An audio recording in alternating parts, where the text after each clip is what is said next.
chasing something right now, so that's all that's in my mind, trying to win. Play for each other, get a job done, that's it. 1, 2, 3, 1, 2, 3. Every time we out there, we gotta score. And Lamar Jackson does it again. I told you. Can you say MVP? At the end of the season, there's one happy team, and we're going to keep fighting until we are that one team.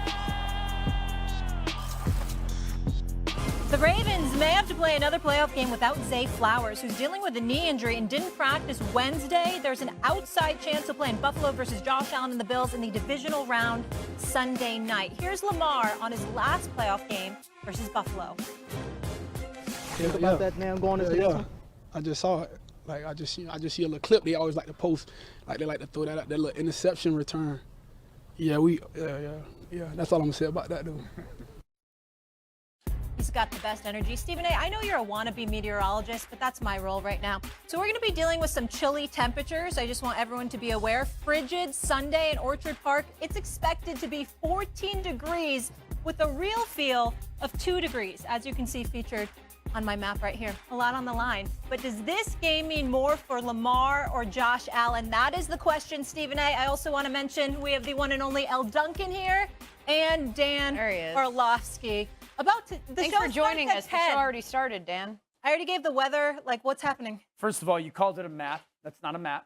It's definitely not a map. Yep, you're correct. right. Yep, you're accurate. I don't know if you guys were watching this same I haven't channel done the weather before in case you didn't know. Radar. Great. That was my first time. You did fantastic. All right. A much better job than Stephen A. would have done. I would like to say this on behalf of both Molly and Elle. Yeah.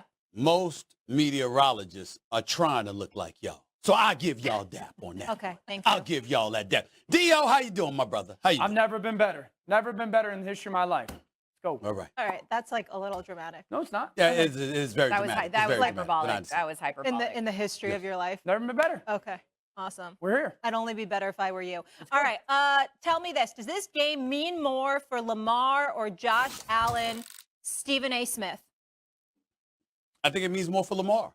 It's something that I said yesterday. I know that we're revisiting the subject today because Dan Orlovsky likes to disagree with me and show America how wrong he is. Quite often, I might add. I don't know why he does that, but it is what it is. When you look at Lamar Jackson, I mean, listen, we understand the greatness of Patrick Mahomes, but the greatness has already been cemented. Right now, you know, a three-peat clearly would secure him as probably the greatest quarterback who ever played, but you got some people thinking about that right now. With Lamar Jackson, you talk about a two-time league MVP, and he's the only two-time league MVP of the 9 in NFL history who has yet to win a Super Bowl championship. Not to mention the fact Patrick Mahomes is in the same conference as him and continuously beats him. Not to mention the fact that Josh Allen, yes, he's lost to Lamar Jackson in the regular season, but in the postseason, he's already defeated Lamar Jackson. Those are two individuals that will be standing in Lamar Jackson's way until he does something about it, pretty much for his career. It's not like they're mired in the NFC someplace. You know, you don't have to worry about seeing them till the Super Bowl. No, they're standing in his path. They are impediments, direct impediments to his success. If he overcomes that with the greatness that he already possesses and what he brings to the table, I don't think there's any question that there will be a new narrative created about Lamar Jackson, and we'll be mentioning him in the same breath as Patrick Mahomes. And that's why I say, when you look at Lamar Jackson, this victory definitely means more. And remember, we haven't seen from Lamar Jackson in the postseason what we've seen at least once from Josh Allen in the postseason. Okay, Danny boy, late to the party, but it's your turn. Hold on. Did you say that we would be mentioning Lamar in the same breath as Patrick? Yes. Stephen A., stop. That's a different conversation. That's No, I'm not. I apologize. I'm not talking about this. I'm saying if he were to win, the AFC go on and win the Super Bowl, I apologize. Of course, this victory means more, but you got to win this. This is what I'm saying. You got to get to that. Just to be clear on that second sentiment before we get back to the debate, is what you're trying to say is that if Lamar Jackson wins this Super Bowl, he's now in the same conversation as Patrick Mahomes. We just want to get that on the record. I'm saying we'll be talking about him and Patrick Mahomes as the two best quarterbacks in the National Football League. We'll be talking about that. Yes, we will. Okay, all right. We already do that. That's a different clarification on that. I appreciate that, and I don't disagree with it. I'll say Josh Allen for a couple reasons, and I don't have a strong disagreement with this one. I have kind of very clearly intimated what this means for Lamar, and I'll do it again. later on, I'm sure. I think number one, Buffalo's never won one. Buffalo has never won a Super Bowl. They're obviously not going to get to the Super Bowl unless they get past Lamar and the Baltimore Ravens. So, like, the opportunity to finally bring one to Orchard Park and kind of get done what some of those teams in the 90s were so close to doing but not getting done with Jim Kelly, that's the story. The heartbreak of the organization and whatnot. And then also, if we context this season and performance by Josh, he's the first quarterback in the last 15 years of the NFL to have the opportunity to go win this Super Bowl and not have a player outside of himself in first or second All-Pro.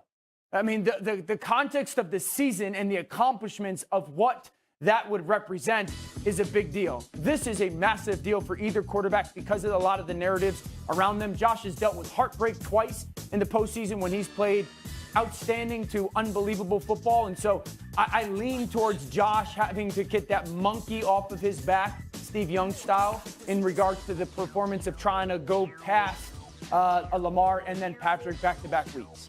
It sounds like, Danny O, you're talking about the unlikeliness of the... Here's the thing about you, Dan. I'm a huge fan of Dan Orlovsky. Such a huge fan, in fact, I consume almost everything that he does here at this network, including earlier on Get Up, and of course last week right here on First Take, when Danny O said that the best story in the NFL was Josh Allen because of the unlikelihood that he would be this good based on his weapons and where the team was and their seeding. So why then would this game mean more to him?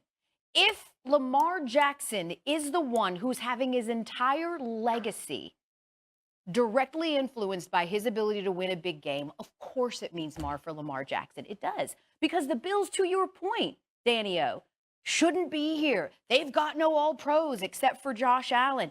This feels like a little bit of an underdog story is what you're setting up for me. It's not the case with Lamar Jackson. This is the best team he's ever had. We talked about that last week. There are no excuses. If you cannot win with this team, people are going to really start wondering if you can win at all. I am so tired of this discourse and narrative surrounding, honestly, either one of them. Because to me, the frustrating part about this game is that on Monday, someone's got to win this game. And on Monday, we're going to take a look at the loser, and we're going to talk about their legacy, and we're going to pound them, and we're going to say they can't do this and they can't do that. And that's unfair. There are 4 players right now, 4 quarterbacks, Stephen A., that are playing at Hall of Fame levels in the NFL. Joe Burrow, Patrick Mahomes, Lamar Jackson, and Josh Allen. One of those amazing quarterbacks is going to lose on Sunday, and we're going to say at 28 years old, Stephen A., well, can they ever win the big one? They're 28. Have you been talking the season? Have you been talking Chris Candy and them? Are you trying to talk long enough so I can't get back at you? Because I got to help you out here, L. Duncan. I got to give this to you, okay? Let me help you out because people bring this up all the time. First of all, people like us in this business need to stop using the word unfair. As Molly would tell you, I got one of my best friends in the world. His name is Jeff Brown out in L.A. He says fair is a place where they judge picks. He says because he's in the warm weather, he ain't thinking about coming out to the cold, even though it's obviously L.A.'s got different issues right now, and we wish them all the best. Here's the deal. He's fine. His family's fine, thank God. The point is, he says fair is a place where they judge pigs. It doesn't exist. We got to stop, L. We got to stop, D.O. Everybody wants to talk about unfair. Well, guess what, L? When you're doing Sports Center, as exceptionally as you do it. When you're doing NFL Live, Dan, as good as you do it. When we do First Take, the way we do it, okay? There's a winner and there's a loser. There's a reason you win and there's a reason you lose. Let me go to Lamar Jackson here. Last 3 playoff openers, he's won. Recorded a QBR over 80, completed 70% of his passes, 7 total touchdowns, 1 turnover. What's the encore after that? Okay, losses. In each of his past 2 postseasons, he's followed up a victory with a loss, producing a 44 QBR, 56% completion rate, 1 touchdown, 3 turnovers. That doesn't tell the whole story. I'm not trying to imply that it does, Dan. What I'm saying, Al and Dan, is that along the way, as we dissect and evaluate what we're witnessing these guys do, stop apologizing to the public for talking about what needs to be talked about. There's a win and a loser. If you won, here's why you won. If you lost, here's why you lost. That's what competition is all about. Love it. Embrace it, Al. It's a beautiful thing. That's well said. I'll get back to the argument, though, and the disagreement, Stephen A. And here's why I kind of lean towards Josh a little bit. I do think there's a historical context attached with Lamar. You weren't with us last year when I kind of shared this. And I'm not like being what people call me on the internet or whatnot when I share this, but I have had conversations Stop with reading Lamar, comments. and I have had conversations with Coach Harbaugh.